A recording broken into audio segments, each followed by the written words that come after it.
دوست نہیں رکھتا۔ جن مسلمانوں سے خواہ مخواہ لڑائی کی جاتی ہے ان کو اجازت ہے کہ وہ بھی لڑیں، کیونکہ ان پر ظلم ہو رہا ہے، اور اللہ ان کی مدد کرے گا، وہ یقیناً ان کی مدد پر قادر ہے۔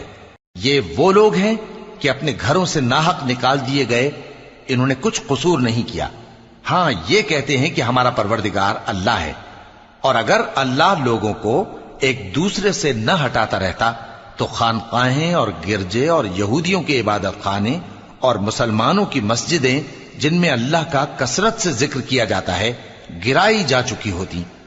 اور جو شخص اللہ کی مدد کرتا ہے اللہ اس کی ضرور مدد کرتا ہے، بے شک اللہ توانا ہے، غالب ہے۔ یہ وہ لوگ ہیں کہ اگر ہم ان کو ملک میں حکومت دے دیں تو نماز قائم کریں اور زکوٰۃ ادا کریں اور نیک کام کرنے کا حکم دیں اور برے کاموں سے منع کریں، اور سب کاموں کا انجام اللہ ہی کے اختیار میں ہے۔